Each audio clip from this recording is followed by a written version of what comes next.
Good morning and welcome to our service. We are delighted that you are here and we hope you'll come again.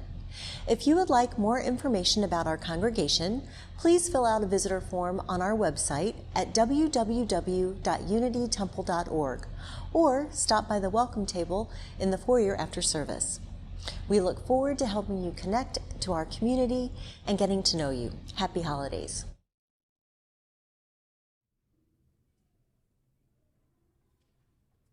Hello and good morning.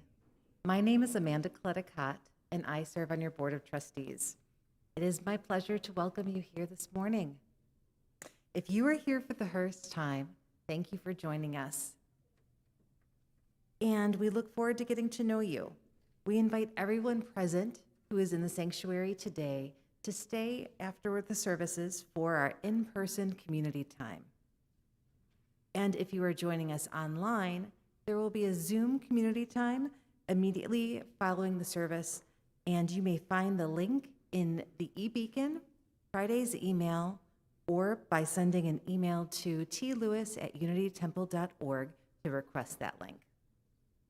We appreciate everyone who is present today wearing a mask to cover your mouth and nose during the service as a way to protect each other, especially our children and those among us who may not be able to get vaccinated. If you find yourself needing to take a break from wearing your mask, we invite you to go out to the patio and come back when you're ready. Each week, we remind ourselves of our congregation's core values: connection, transformation, justice, and acceptance. Our mission is to embody these core values in our daily lives by welcoming all, inspiring compassion, nurturing wonder, and serving community. Today I lift up nurturing wonder as a way just to explain that is a means we encourage and celebrate a sense of wonder within everyone. At Unity Temple, we create opportunities for spiritual deepening, questioning, and growth. We are so glad you are here with us today. We hope you find the service inspiring and meaningful. I invite you now, if you are present in the sanctuary today, to greet one another in person, and if you are online, greet each other through the chat.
Our chalice lighter today is Simon Voss. Simon likes to build with Legos.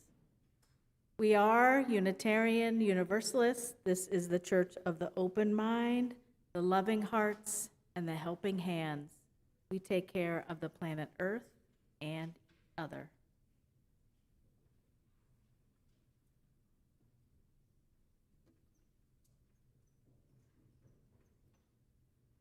Our call to worship this morning is from Dory Janine Summers.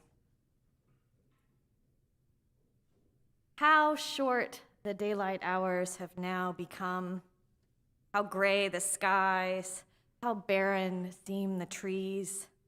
A damp and chilling wind has gripped our minds and threatens despair.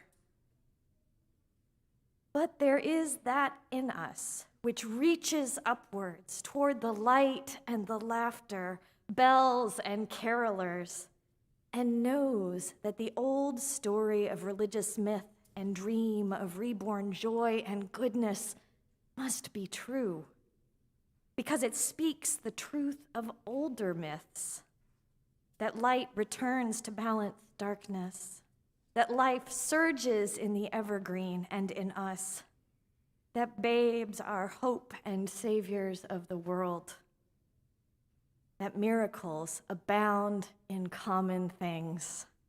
Rejoice, rejoice.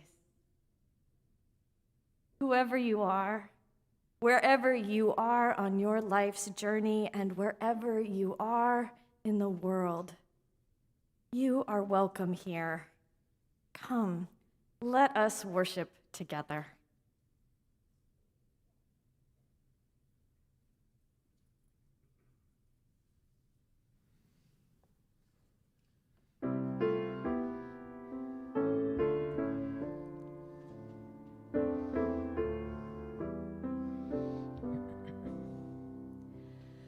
Dark of winter, stuffed and still, your quiet calm surrounds me. Though my thoughts go where they will, ease my mind profoundly, and then my soul will sing a song, a blessed song of love eternal. Gentle darkness, soft and still, bring your quiet to me. Darkness, soothe my weary eyes, that I may see more clearly. When my heart with sorrow cries, comfort and caress me, and then my soul may hear a voice, a still small voice of love eternal. Darkness, when my fears arise, let your peace flow through me.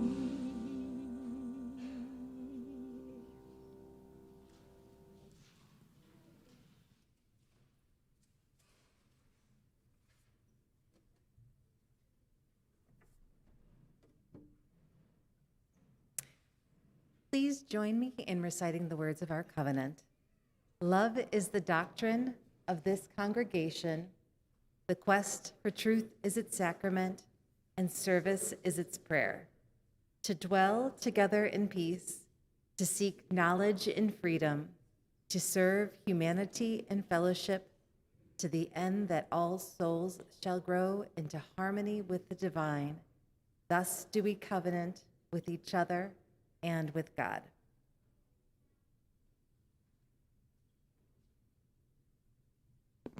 My name is Jay Cohen. I'm one of your pastoral associates. This is the time in our service where we hold one another in our hearts and reflect on the joys and sorrows of our week.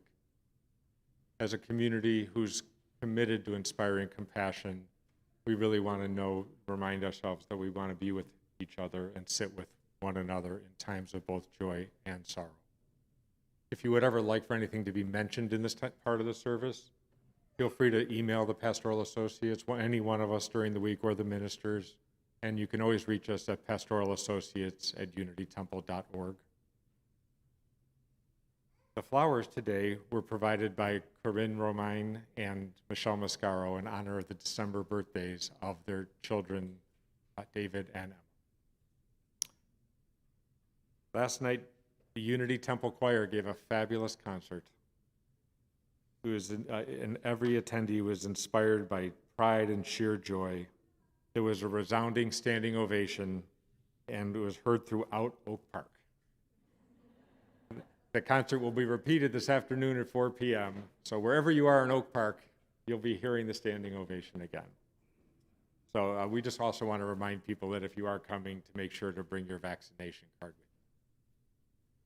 you. We have another joy. Judy and Gary Wohl are celebrating on December 22nd their 59th wedding anniversary.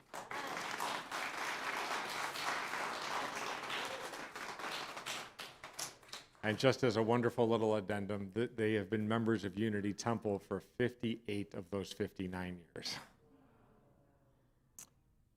Cecile Harris is a new member of our congregation, and we want to hold Cecile in our hearts as she is grieving the sudden death of her cousin last Saturday, December 11th. Lynn Engfer asked for prayers for her and her husband. Between the impact of the pandemic and their own health issues, they have both been experiencing more decline.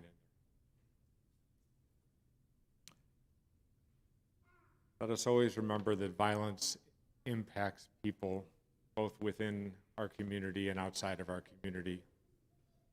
We like to hold in our hearts and offer prayers for all people impacted by violence, both victims and perpetrators. Those items that have been shared and those that remain in the sanctuary of our hearts, we enter together in a time of prayer and reflection. This is something modified from a prayer written by Martha Kirby Capo. As we enter this shared sacred space, let us renew both our commitment and our covenant. There are those among us who have endured a recent loss. May their hope be uplifted again through the strength of this community. There are those among us who are struggling with hardship. May they feel a sense of renewal through the compassion of this community. There are those among us who are wrestling with questions that seem to have no answer. May they find sanctuary through the connections of this community. There are those among us who've recently experienced a happiness or a joy. May their pleasure be celebrated through the joy of the community. As we continue as a congregation that is welcoming, compassionate, and connected to one another, may we covenant to honor the many paths that have led us to be together, and may we always share our heart practices of kindness and gratitude. Blessed be. Amen.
If you are the type of person who would like to come forward for a story, we'd love to have you come forward now.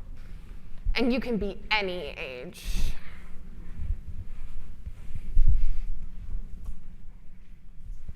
You can come forward. You're 5? Great, you can come forward. And my big sister is 2 older than me. Is she? She's 7? Oh my goodness, she's so big. Hi, do you want to sit down? And my mom's 40. Happy birthday, Mom.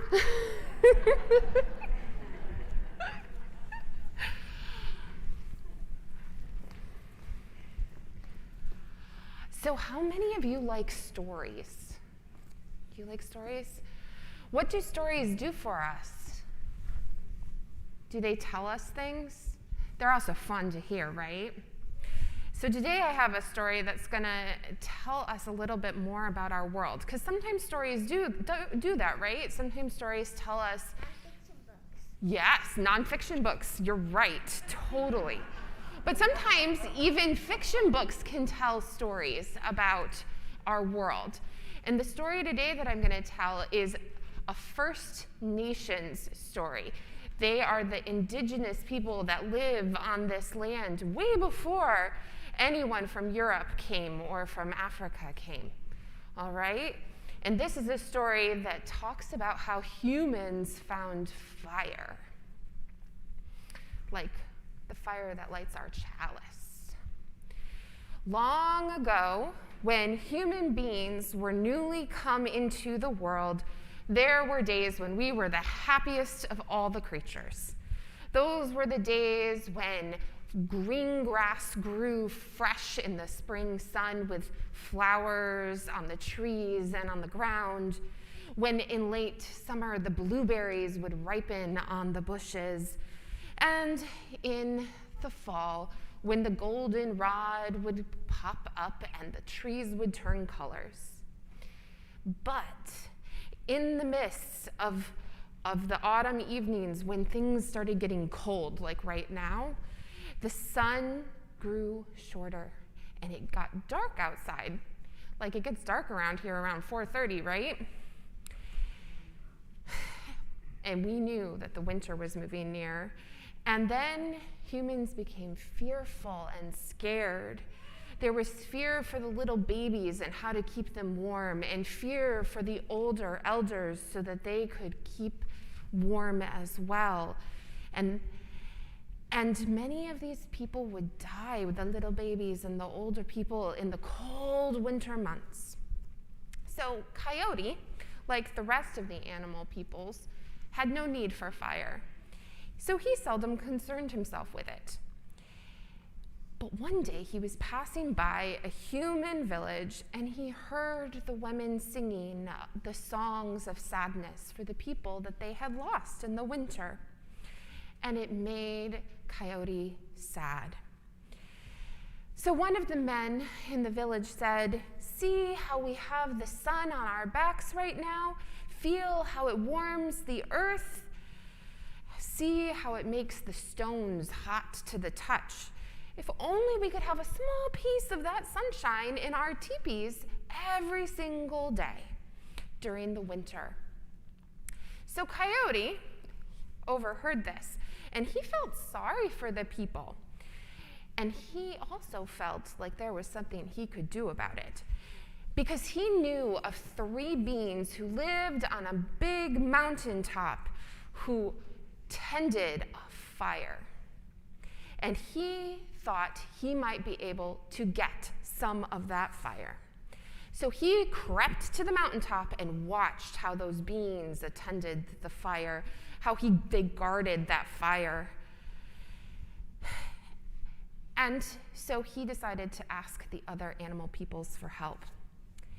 He went down and spoke to some of his friends among the animal peoples, and he told them about the humans and how they needed the warm fire during the winter so that they could be warm all winter long. And so they agreed to help him. So Coyote went back up to the mountain and he watched those beings as they attended the fire. As 2 of them slept in their tent and one tended the fire, and dawn broke. And the being who had been attending the fire all night decided to go in and fall asleep and call one of his siblings to guard the fire. And in that quick little moment, Coyote snatched that fire from the beans and ran. And the beans were very angry and started chasing after the coyote. They ran, and as the beans got closer and closer, they touched the tip of the tail of the fox, and it turned white. And he got scared, so he threw the fire, and the squirrel caught it. And she grabbed it and put it on her back, and as she was running, it was so hot that it burned her tail and curled it up, and she threw it to the chipmunks. And the chipmunk ran with the fire, and the beans kept getting closer and closer until one of the beans grabbed it with its long fingers and clawed it down. And that is how the chipmunk got 3 stripes down its back.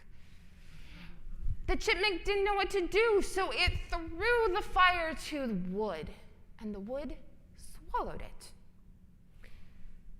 And the beans didn't know how to get the wood out.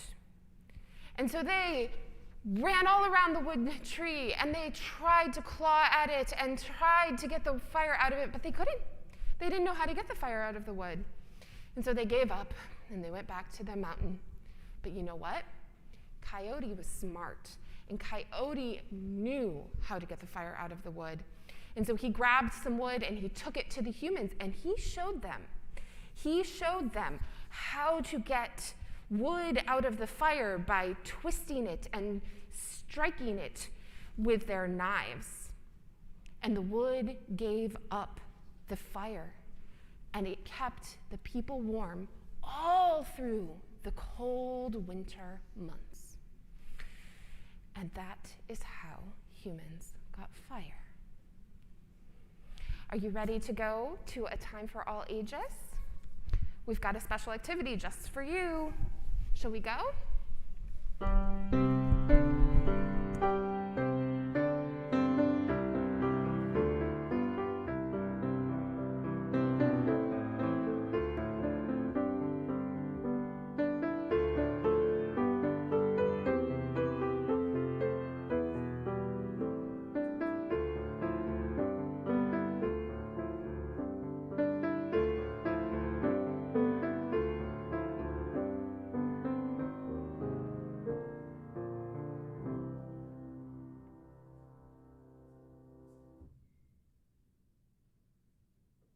This is the 4th Sunday of Advent in the Christian liturgical calendar. Advent is a time of waiting.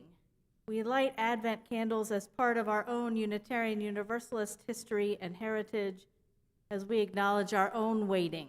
We are always waiting for something to happen. Right now, it might seem especially that we are waiting for the holidays. Lighting the Advent wreath helps us remember the things that keep us going when we are waiting or when times are challenging for us. On the first 3 Sundays, we lit candles for hope, for love, and for peace. This last Sunday of Advent, we light a candle for joy.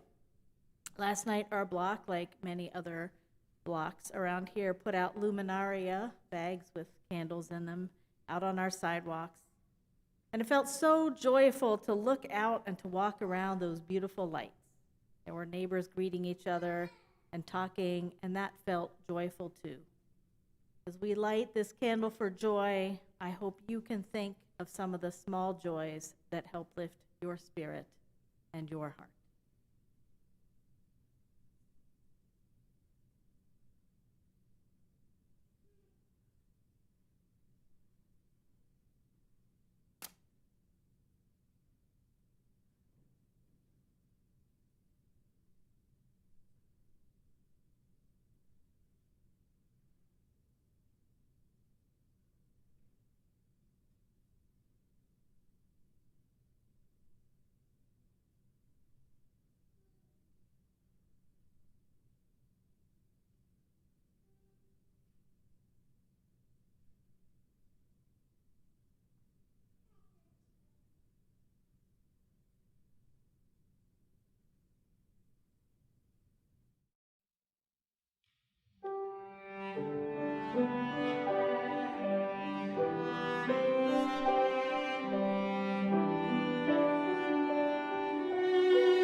I just want to sit with that for another second or two.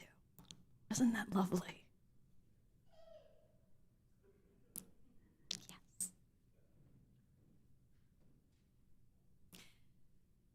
When members of certain indigenous American nations are asked their age, they reply by giving the number of winters that they have survived.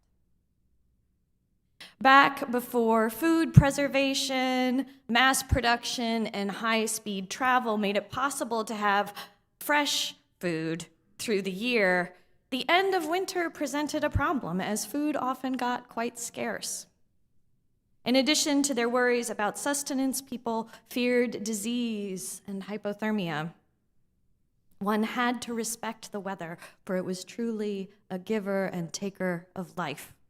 Winters were so dangerous and deadly that people celebrated their survival. In the Northern Hemisphere, where we are situated, winter officially begins on Tuesday, December 21st, with the winter solstice, the longest night of the year. Though Tuesday will be the day with the least amount of sunlight, the winter solstice has also been a day of celebration because the solstice also marks the return of the sun. Starting on Wednesday, the days will start to get longer. Hallelujah. Right? The return of sunlight in December in the Northern Hemisphere and in June in the Southern Hemisphere has been embraced and celebrated by a variety of cultures and traditions, past and present, around the world. Modern-day pagans celebrate Yule on the winter solstice. The mythology around Yule aligns with the return of light, with the day that the sun god is reborn to the goddess. The birth of the sun god signifies both the return of the sun as well as the rebirth of life itself that's just around the corner with the coming of spring. For Jewish people, Hanukkah is the festival of lights, and it normally occurs between late November and December. Hanukkah celebrates the Judean heroes, the Maccabees, recapturing the temple in Jerusalem, and they were about to rededicate it, but they were unable to find enough undefiled oil to light the lamps. They finally found a small cask of oil, which under normal circumstances would only have lasted one evening. Rather than skip the rededication, they decided to have faith and make do with what they had. And miraculously, this small amount of oil kept the temple lights burning, not for one night, but for all 8 nights of the rededication, until new oil fit for use in the temple could be obtained. The Shalako ceremony of the Zuni people of New Mexico is a sacred rite that assures the transformation of winter's death into spring's rebirth. The ritual is expected to bless the Zuni people with the sun's light for another year. Indeed, indigenous peoples around the world all have their own unique ways of celebrating and honoring the longest night. Another light-related celebration occurs on December 8th, or the Sunday prior to it, when Buddhists celebrate Bodhi Day, the day that Siddhartha became the Buddha. After a week of sitting under the Bodhi tree, on the 8th morning, Siddhartha came to the realizations which became the founding principles of Buddhism. For Buddhists, this is a holiday of enlightenment. Of course, no listing of the holidays during these months are complete without a mention of Christmas. Exactly. But Christmas really is a mixture of many different religious traditions found during this time of year. Christians celebrate it as the birth of their Savior, Jesus Christ, light of the world. Now, historians agree that December 25th is probably not the actual date that Jesus would have been born, but because the birth of the Christian Savior aligned so well with the rebirth of the sun god in the pagan traditions, it was an easy way for the Catholic Church to kind of subtly co-opt that holiday and convert people. Christmas, Yule, Shalako, Bodhi Day, Hanukkah, these are just some of the festivals of light that we find during this time of year. However, it's important to remember that winter solstice festivals aren't only observed as a celebration of the return of the sunlight. They also can be a celebration of the darkness, as a time of turning inwards. The earth is dormant, resting. And so winter solstice also marks a time for resting for us as well, for taking stock of where we have been and where we are going. It's a time to make final preparations for the heading into the coldest part of the year, which actually usually comes 4 to 6 weeks after the darkest part. Families and communities might ask, are we ready? Do we have enough food? Is fuel set aside? Even today, with our modern sensibilities and technology, some people don't know if they will survive the winter. For people who are homeless or are destitute, winter is still the deadliest time of year, especially in this part of the country. Where can they go when the freezing temperatures hit and the homeless shelters are full? Evictions are on the rise right now, as the federal eviction moratorium during the pandemic has ended. And even if one does have shelter, that is only part of the solution, because finding the money to pay heating bills can be a problem as well. Thankfully, many states, including Illinois, now have laws that ban utilities from disconnecting a person's heat when the temperature drops too low or during a certain time of the year. But that also means that these bills can add up, forcing people in later months to have to decide whether to pay for the utilities or their rent or for food. For Unity Temple folks in this situation, we have the Abundance Fund to help out at times like this. You can reach out to any of the ministers if you need financial support to help keep you in your home, or to keep the lights on, or to keep the heat on or food on your table. We are here for you. For others of us, we don't deal with matters of life and death in the winter. We are lucky enough to have homes and food and friends and family around us to help out if we do get ourselves into a bit of a tight spot. So let's extend the metaphor of the dangers of winter a little bit farther. While we may not have the worries about our physical well-being, there is a certain feeling around us right now that causes many of us to worry, to feel as though perhaps we are stuck in the longest night as a species or as a country or as a planet. It feels like the longest night is upon us. We only need to listen to the news for 30 seconds to sense it. The pandemic, global climate change, racial injustice, the rich are getting richer and the rest are getting poorer. It feels like the longest night is upon us. I wonder sometimes. I used to think that most generations felt that those who came before somehow had it easier. History teaches us that our grandchildren's grandchildren will look back on today and refer to it as the good old days, and that, frankly, is horrifying to me.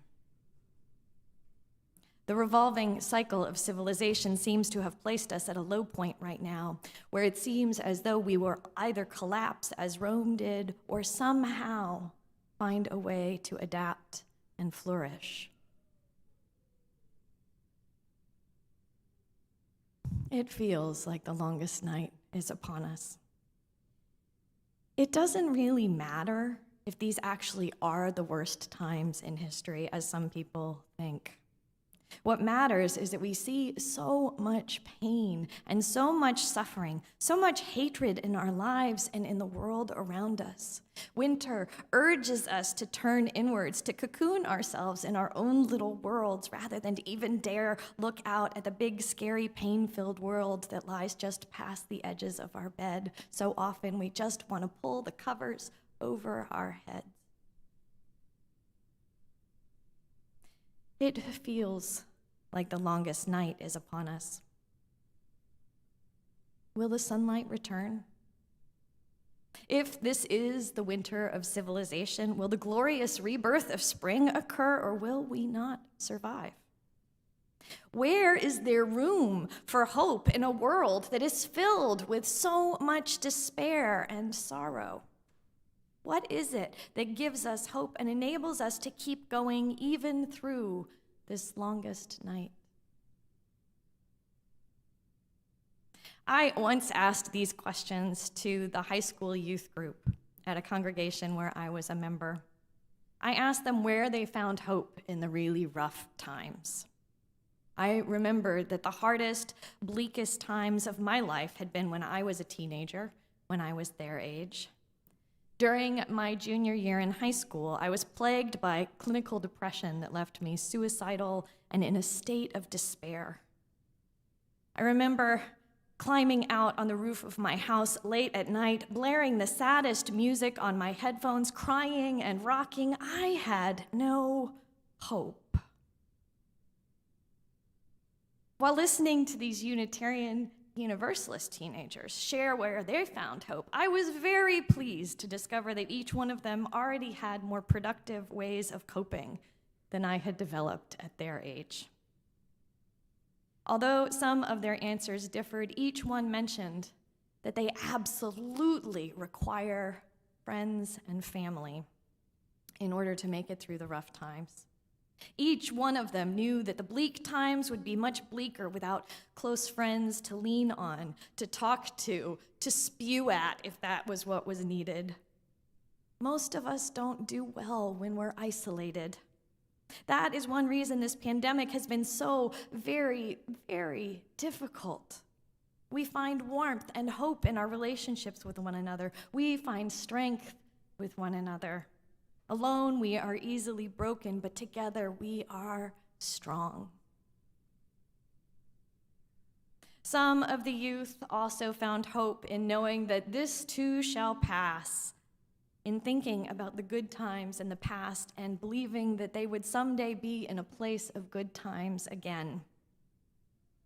More recently, when talking to a different group of teenagers about how they face the overwhelming despair of climate change, I heard many of them say, while at this point they had no hope of our world leaders reversing climate change, though that didn't prevent them from continuing to bug them about it, they did have hope in how adaptable human beings are, about how this will become an opportunity where we are forced to try new ways of doing things, new ways of being together. I heard about building communal resilience. I did not know the meaning of communal resilience when I was 16. I don't know about you. If you don't have any teenagers in your life, I highly recommend you find a way to get some, because they are amazing. Not that they're happy all the time, and not that they don't have struggles. Of course they do. But as a matter of their very survival, they are being forced to find and create new ways of being in this complex, scary new world. And they are doing it. In some ways, all the answers they gave me are the same, because their answers are all based on their perception of the future. This makes sense because this is where hope is found, in our understanding and vision of what possibilities the future holds.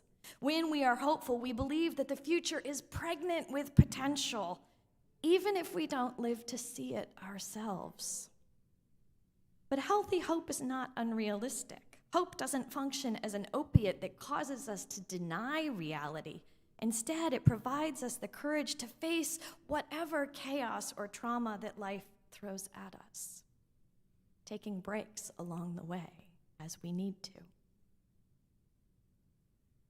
Our faith as Unitarian Universalists is firmly entrenched in this concept of hope, this positive vision of the future, this understanding that when we see there is a problem, we have the capacity to work towards a solution, not only for ourselves as individuals or as members of a religious community, but for the world around us, with the world around us.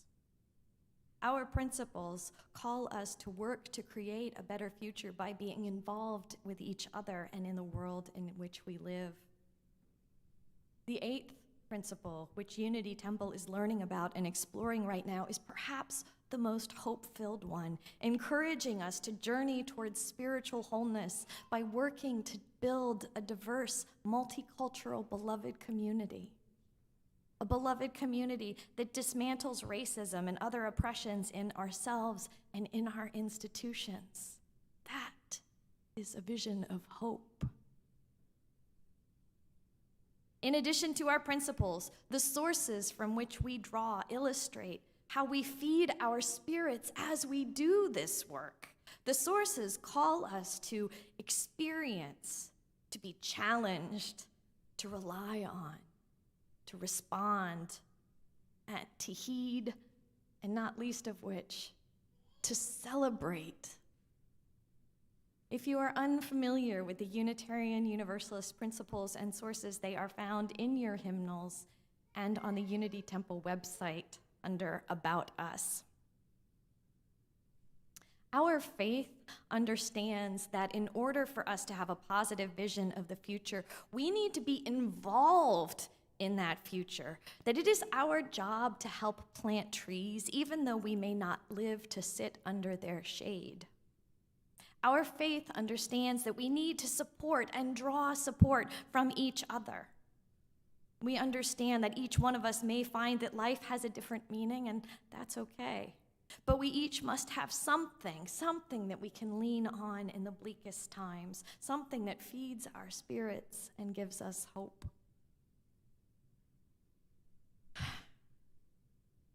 Yes, it may feel as though the longest night is upon us.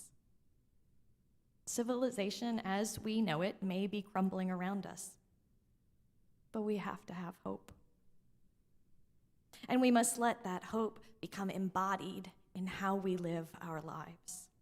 Perhaps by doing so, we can help change things, even if the hope is small and fragile. Yeah, it may feel as though the longest night is upon us. But we have friends, family, and our religious community to encourage us to keep going, to support us when we get overwhelmed. We may take this time to turn inward, to replenish our spiritual and emotional stores so that we are ready for what is next. Yes, it may feel as though the longest night is upon us.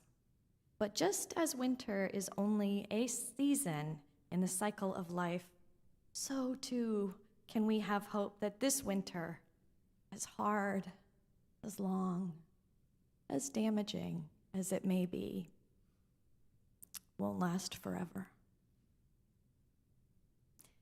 May the glorious rebirth of spring be just around the corner. And in the meantime, may we each have the fire of faith, hope, and love to warm us, to guide us, and to give us hope through this longest night. May it be so.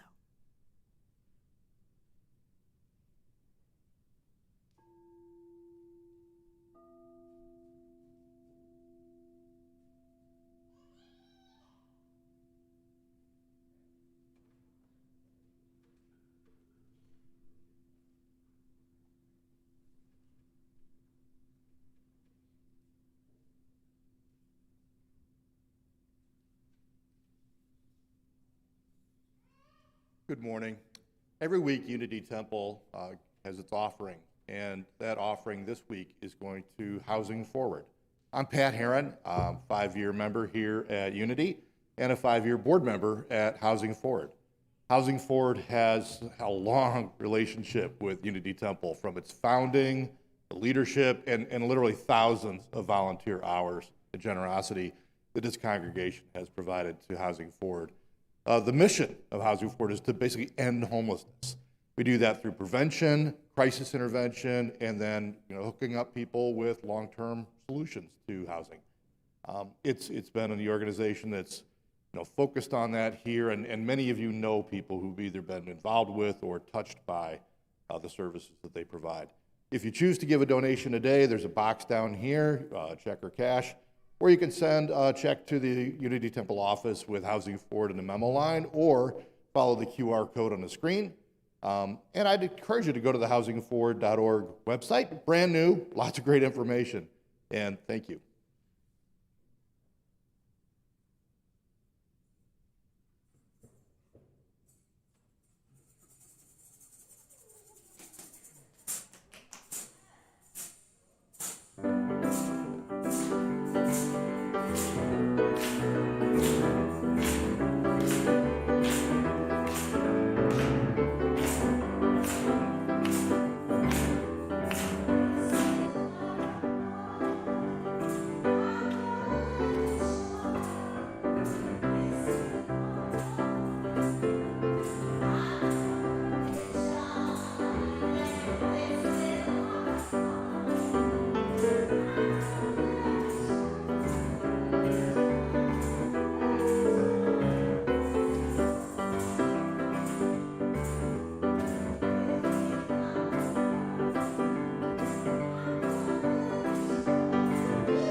I'm gonna let it shine.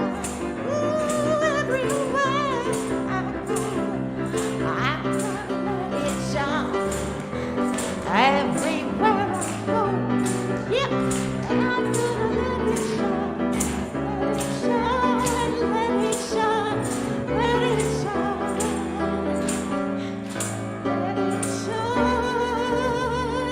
Let it shine. Let it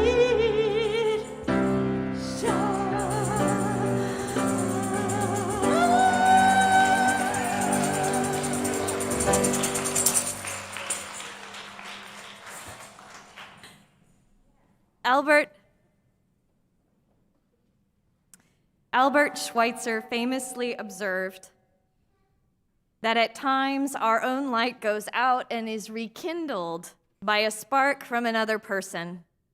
Each of us has cause to think with deep gratitude of those who have lighted the flame within us.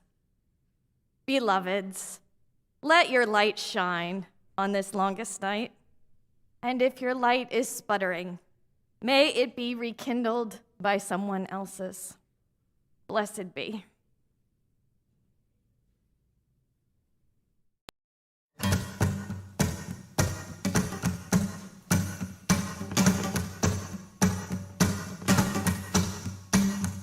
When it's late December, dark and cold, where is the light? When old man youth's bending low, where is the light? When the sun runs off a bit too soon, where is the light? And there's nothing but a skinny moon, where is the light? Can you tell me where is the light? Where is the light? Where is the light? Oh, the light's inside of me. When it's dark each morning when I rise, where is the light? And it's dark when my eggs are frying, where is the light? And it's dark when off to work I go, where is the light? And it's dark again when I get home, where is the light? Can you tell me where is the light? Where is the light? Where is the light? Oh, the light's inside of me. It's in my skin and in my bones, in my heart and in my soul. That bright of light, so bright and golden, like a summer day. When the sun goes missing in the sky, it is rising in my eyes, chasing all that winter gloom away. I'm burning bright like kerosene. Where is the light? I'm twinkling like a Pleiades. Where is the light? I'm dancing like a candle flame. Where is the light? And I'm flaming like a fruit flambe. Where is the light? Oh, can you tell me where is the light?